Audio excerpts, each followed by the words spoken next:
Now, since this is a panel of international relations, we have diplomats and people from the top think tanks of the country. It'll be very injustice to the panel if we do not talk anything about international relations, any recent topic or anything. So for this, I would like to invite Dr. Pramod Jaiswal to speak something on India-China relationship. He is the research director at the Nepal Institute for International Cooperation and Engagement, and he's been a regular and visiting faculty at different universities of Nepal and China. He's also the senior fellow at the Institute of Peace and Conflict Studies, New Delhi, and the general secretary at Center for Diplomacy and Development, Kathmandu.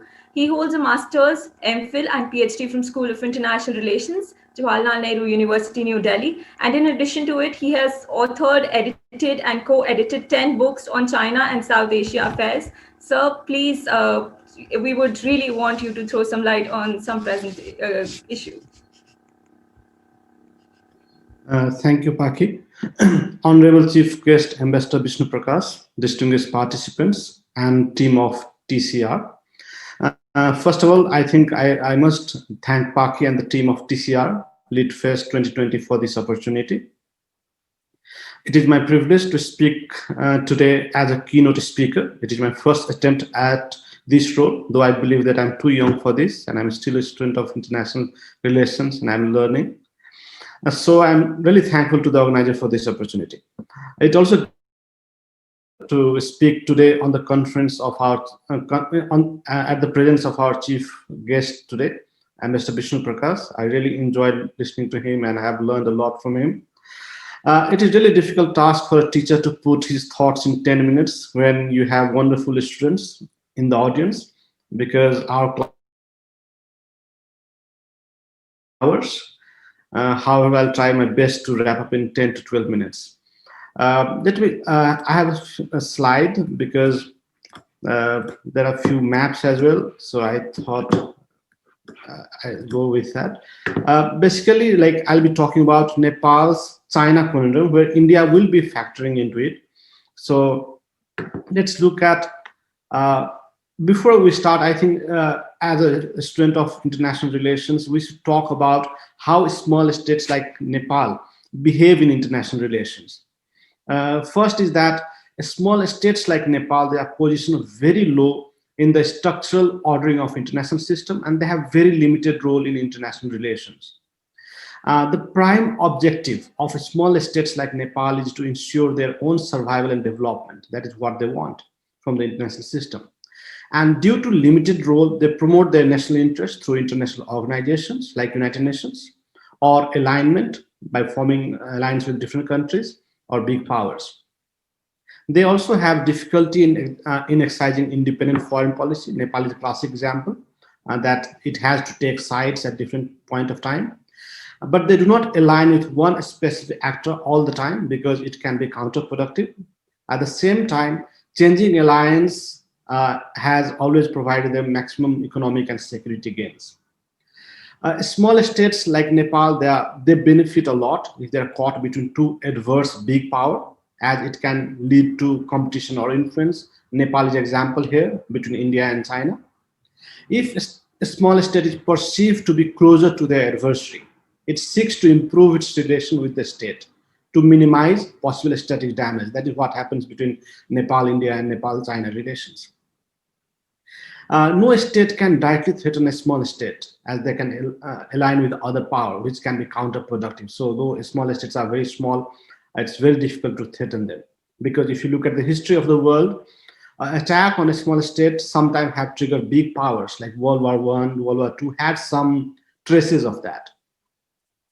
At the same time, I said that small states, they have limited role, they have difficulty in exercising independent foreign policy, but sometimes small states have many choices. They can align with either power, or join extra-regional power, or remain neutral. But mostly neutrality is beneficial and has low risks. Now let's talk about Nepal, India, and China. Let's look at the border. This is Nepal-China border, where there are two big walls. We have only two border opening with China. And this is Nepal-India border. In the first picture, you can see a cow. Cow belongs to Nepal government or people of Nepal, or it has a Nepalese citizenship, you can say. and a man standing on the road is from India. Where is the border? You can't trace that. But there are other border points which are shown in three maps, three pictures. So Nepal and India have open border. It's very difficult to demarcate border. You can see in the three maps that there's huge movement. You can't see any barriers there. While on the previous, there are big walls which you have to cross through. So now what does it mean? It means that when you are in Nepal, you are literally in India. Or if you are in India, you're in Nepal. So because there is no wall. I mean, there is no border between the two countries. So in one sense, you are one country. For example, it would be very difficult for you to enter JNU. It's almost impossible for you to enter Jawaharlal Nehru University without showing identification, but you can move easily from Nepal to India, India to Nepal, or between New Delhi to Noida. So because of that, it becomes the border, because of border, the relationship between security is the major factor that influences the relation of these three countries. Now let's look at the geopolitics here. What is Nepal's foreign policy objective? Nepal want to use China diplomatically to counterbalance India, because India is a bigger country, bigger power, and it want to develop its economy with India's and China's assistance. Similarly, China's interest in Nepal is to safeguard its strategic concern that comes from Tibet, and also dilute India's influence in Nepal, because that is how China will benefit. Now, what is India's interest? India also have security interest because of open border. It also wants to promote democracy in Nepal because it can ensure political stability and economic prosperity. Now, let me briefly talk about Nepal-China relations. If you look at Nepal-China relations, Nepal has always moved towards the king only when they see a kind of threat from India or their regime, not they as a country, but their regime. So Nepal has only moved towards China when they perceive a kind of threat from the Indian regime, or they find that they have not been supported by the Indian regime. For example, the monarchy, King Mahendra or Birendra or Gyanendra or the Maoist, they had that perception that India is not in favor of them. So they are at that time, Nepal has moved towards China. But China was very careful in response, because China knew that India has very eminent position in Nepal. So it was very careful in responding to that Nepal's request. Nepal encouraged the king, encouraged the Maoist, but they never challenged India's position in Nepal. Similarly, cultivating relations with China has worked in Nepal's favor, or the people or the regime of that time. Because if you look at King Mahendra, initially he was not supported by India, because India used to support the democratic government movement led by Vishweswar Prasad Koirala. So after Mahendra moved to China, India started believing in twin pillar theory, where king and democracy can work together. So that is what Mahendra gained from moving towards China. But with the changing changing political situation in Nepal, China has also started cultivating relations with different political parties, especially the Maoist and the Nepal Communist Party at the moment. Till 2015, there was only one border point between Nepal and China. That was Kerung, or you can, that was Kodari Pass. But later on, Kerung point was opened. That's a new border between the two countries, which was opened after the earthquake. And Chinese are planning to connect the Qinghai railway that comes from Beijing, Lhasa, will be connected to that particular point, which they plan to further extend to Kathmandu and Lumbini. Now, let me briefly talk about Chinese aid to Nepal. What is the trend? If you look at this chart, it can explain that the aid from China to Nepal increased drastically in 2005. Now what was the event at that time? It was a King Gyanendra's rule, absolute power. So that was the time where this shows that Chinese really loved the king. Second was in 2008. That is the time where China was organizing Olympics, and there are lots of anti-China, you can say pro-Tibetan activities in Nepal. And that made Chinese nervous, because they realized that the Western powers, or you can say those who are against China, really want to use Nepal to project, to humiliate Beijing on the eve of Olympics, on the issues of human rights and Tibet and all those. So there are lots of Tibetan activities in Nepal that forced China to, again, engage strongly. So that was also the point where they increased their aid. And second was 2015, that is the earthquake of Nepal. So these are the three major points where they had drastic increase in Chinese assistance to Nepal. Now I think, let me compare Chinese aid versus Indian aid. Uh, this is the data of 10 years ago, like 2010 to 11. Indian aid was 3 times higher than Chinese aid. Now, this is of last year, where you can see that Indian aid is half of Chinese aid in terms of commitment, but in terms of disbursement, it's almost 25 times higher. So the situation has changed within 10 years. Now, let me compare. This comparison is not of recent, is not as per the recent data. This is as per 2010 studies, because this is what I studied when I was in PhD between 2010 to 14. So when I compare Chinese aid with Indian aid, what I realized that Chinese aid are visible. They are very large. They are centrally located, unlike India. Like if in the Indian context, since you are from Delhi, if Chinese has to give anything, they will give you somewhere near to Connaught Place, which is very big, which everyone can spot.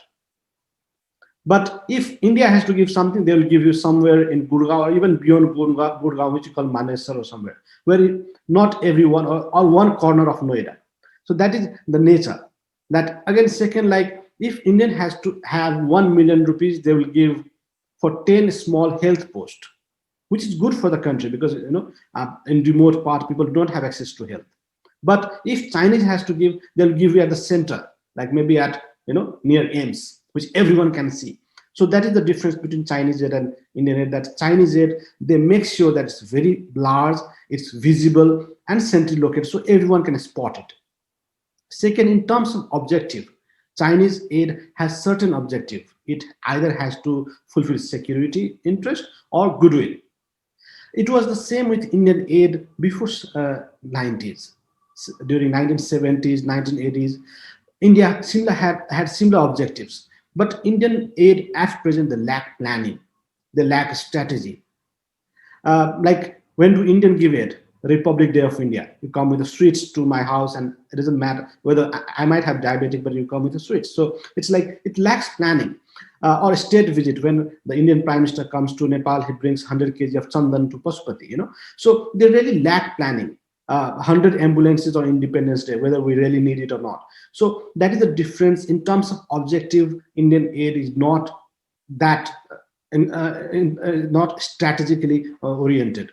In terms of perception means what you feel. It's not reality. It can be very different from reality. So I'm only talking about perception here. Many Nepalese believe that Chinese aid only benefit Nepalese, and China want to make Nepal self-reliant. It might not be true, but there is perception in Nepal. But if there is some Indian aid, there is a perception in Nepal that there is hidden interest, or India want to have market, India want to have labor from Nepal. Like when India was making Siddhartha Rajmarg highway to Pokhara, many people in Nepal say, oh, because India wants cheaper labor, or Gorkha people from Pokhara to Indian army. So that's why they're making those roads. So there is always, Nepalese always find some hidden interest. There might be, there might not be, but they always find some hidden interest in Indian aid. Last is delivery. When Chinese plan something, or when Chinese promise something, they deliver it on time. The Chinese aid are on time. But Indian aids are delayed by decades.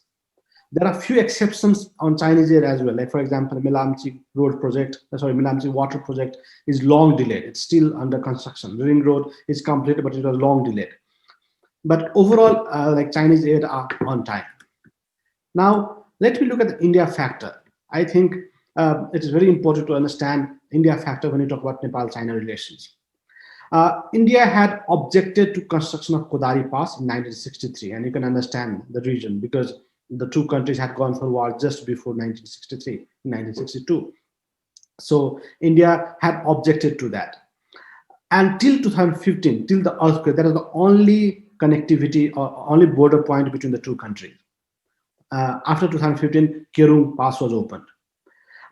Second is that initially China had proposed Birganj-Patlaya Road. Birganj is very near to the Indian border. It's a gateway to Nepal. Similarly, Banwasa is near Uttarakhand, the entry point of Nepal to India. So it was China proposed that road, and later India made it for free. India objected to it, and then India made that road. There is a very interesting story behind Banbasa Kohalpur road. Actually, it was not made by free. Nepal wanted to construct the road at its own expenses, and the tender went to Chinese. And they had started the construction. Later, India objected to it. India said, we'll make it for free.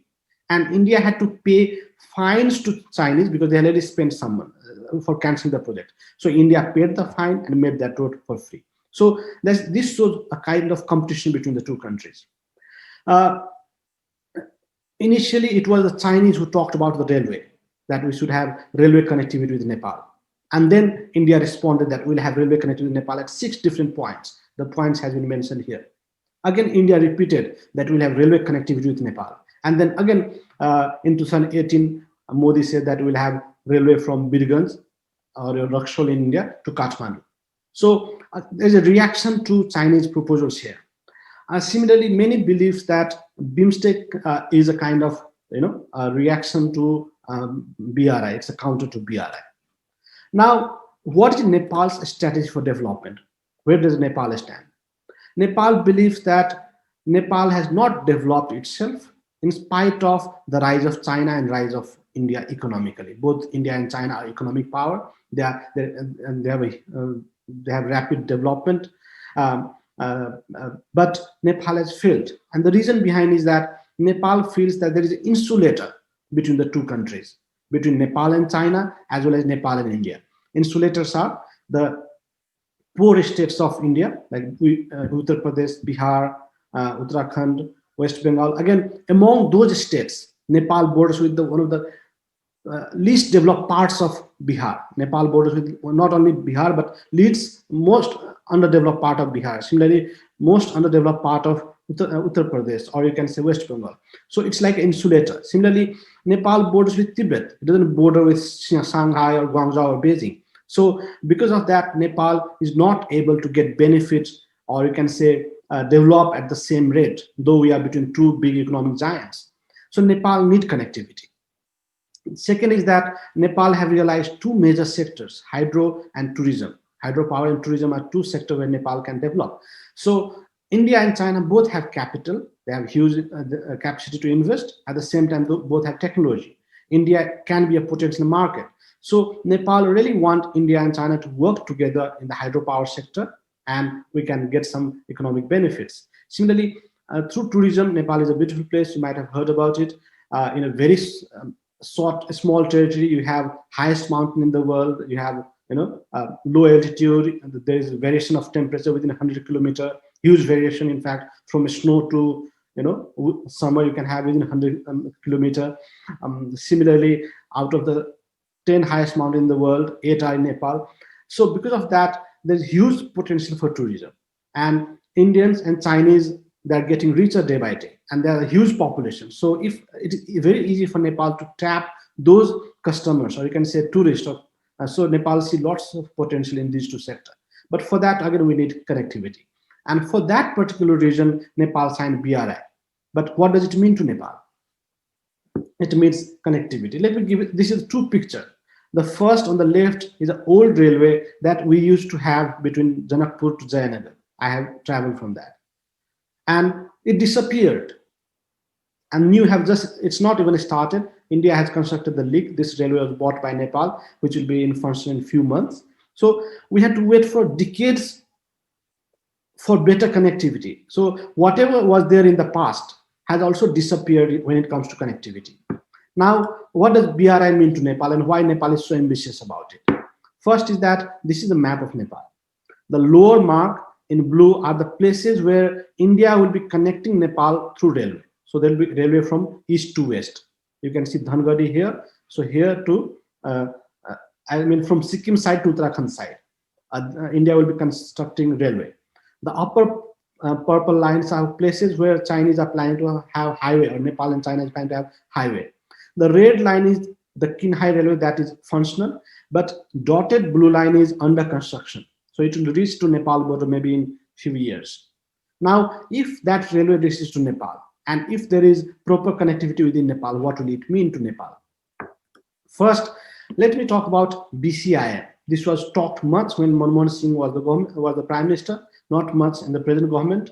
But during BCIM, China, Bangladesh, India, and Myanmar proposed this corridor from Kunming to Calcutta. You can locate Calcutta, though it is not mentioned here. So this corridor was proposed by these 4 countries.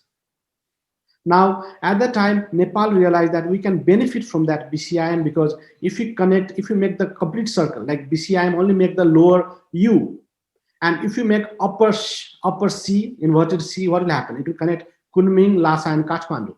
So Nepal realized that Nepal should also be a part of BCIM, where it can connect the 4 countries through this connectivity. Though this process, it is complicated because this corridor passes through most sensitive part of India and other countries. There are questions about this, but still other countries are working on it. And why Nepal proposes that? Nepal realized that it is very difficult for them to construct the BCIM corridor.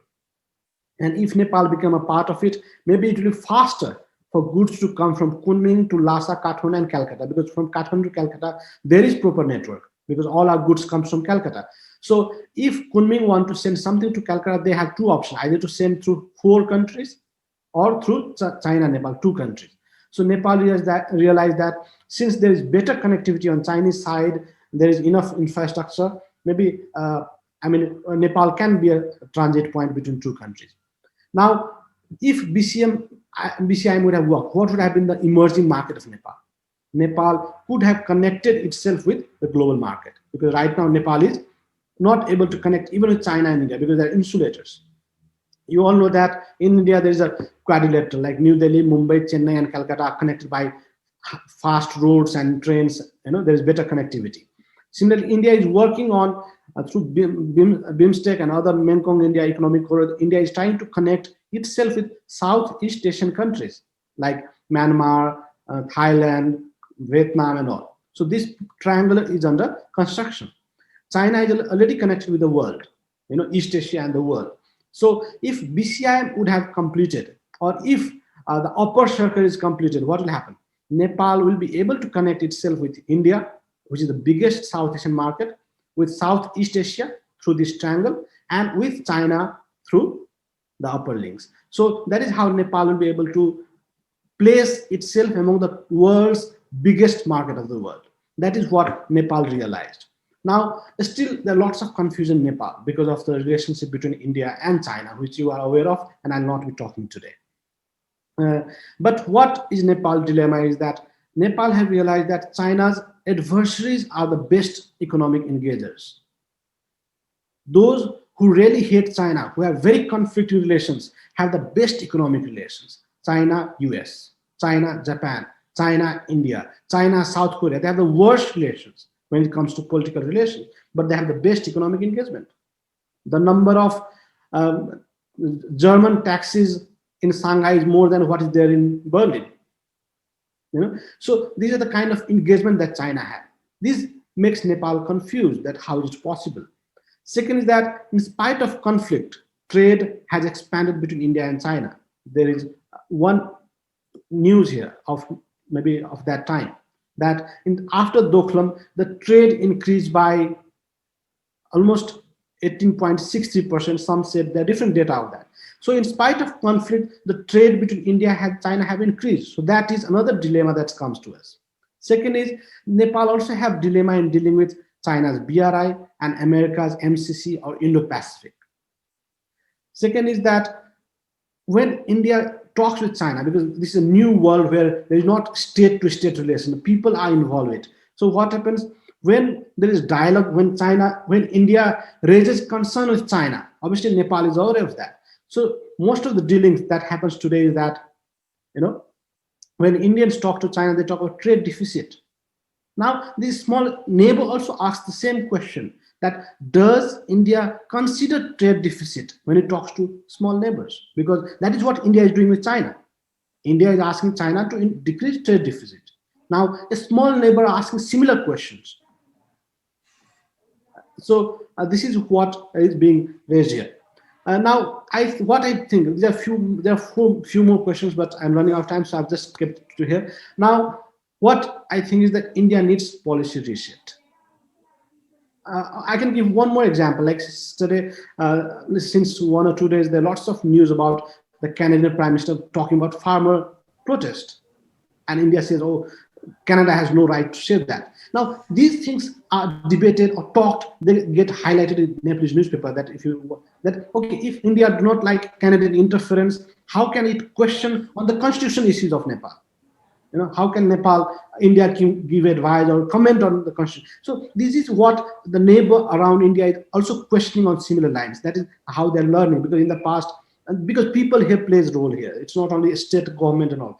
Common people are part of foreign policy making at the moment. So this is how small countries are in dilemma how they should deal with China at the time where India and China relations is conflicting. What I feel, because I want to end with what India can do. I think first India needs policy reset. India has to work on its goodwill, people-to-people contact, but it has to put it in a strategic gains. It has to put it in perspective that it can get a strategic gains. Just bringing 100 kg of chandan to Pashupatinath is not enough. It has to convert it into that strong people-to-people bond. Second is that what I've realized is that the Modi government has taken a few important good steps. Like there is less interference in the internal affairs of Nepal, which people in Nepal are really welcoming it. At the same time, India is working to fulfill the past promises. They have stopped making new promises, rather fulfill what they have already promised, because there is no point keep on promising and not delivering anything. What I feel is that rise of China in South Asia is of two reasons. One, obvious, that when you emerge as a power, you create a space. America is as good, Nepal and India have special relations. But America is always also important for us. They're not our neighbor because of its power. Maybe at times India and America has better relations than India and Japan, which is near India, and China, which is next door. So because of power, China has created space in South Asia. That is one obvious. Second is because of India's failed policies. When India failed, China automatically created a space. I'll give you one example, which is the blockade that happened between Nepal. It was unofficial. So that created a space for China. China didn't have to work hard to create that. China realized that, they have so much immense potential to challenge India and Nepal, which they have not realized. It's simply to drag them in Nepal. So that was because of flawed policy of China. And it's same with other countries. There are lots of examples which we can talk about. So what India can do now in this situation, which is very complex, I think India should have a comprehensive South Asia policy. And India has to be very serious at the moment. It's not only India, the other players as well, like Japan, US, Australia, everyone has to have a comprehensive South Asia policy. And how can they do that? Through Quad countries. India should have comprehensive South Asia policy with their like-minded countries, like for example, with Quad, Japan, US, and Australia can have joint development plans to challenge Chinese projects around the region, or other like-minded countries like South Korea, European Union. They should come together, and then only they can challenge China. If they don't, neither of them, neither India nor any other country, I think, are capable to do that, because the situation is very alarming around the region. Now, as we Nepalese, will it benefit Nepal? I think yes. Even India come with a comprehensive South Asian plan and all, will bring lots of competition in Nepal. It will also tame China. It will control China. At the same time, there will be competition among China and the other powers, and that will not only benefit Nepal or the neighboring country of India, but the whole region, because China as a responsible power, no country should be ashamed to deal with that. So I think we should be welcoming this concept, because what we have realized, many of the countries, what they feel is that when there was no BRI, when there was no China, India was sleeping with in peace. It's China who has woken up India and in the region. So that is what most of the countries feel, that if there is no China, there is no American coming to Nepal, there is no Japanese defense minister coming to Nepal. But when there is China, they are coming up. So China has increased the strategic advantage of India's neighborhood. And India has to be prepared for that. At the same time, that's why I think it can bring healthy competition, and for that it has to tame. Otherwise, like if they back out, then again there will be a different situation altogether, which can be a big strategic loss for India. So I think they need a balance. Similarly, what Nepal should do in that situation, I think Nepal should address India's concern or neighbors' concern, which is security, which is very prime. If it is not addressed, then there can be catastrophe. India, Nepal, and other countries should be very careful with critical infrastructures. Critical infrastructures are infrastructures, but which has huge impact on security.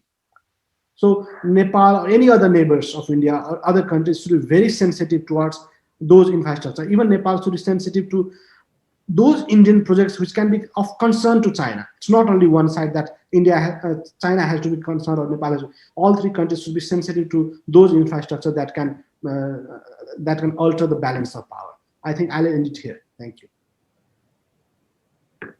Thank you so much, sir, for providing us an insight to your side of the story.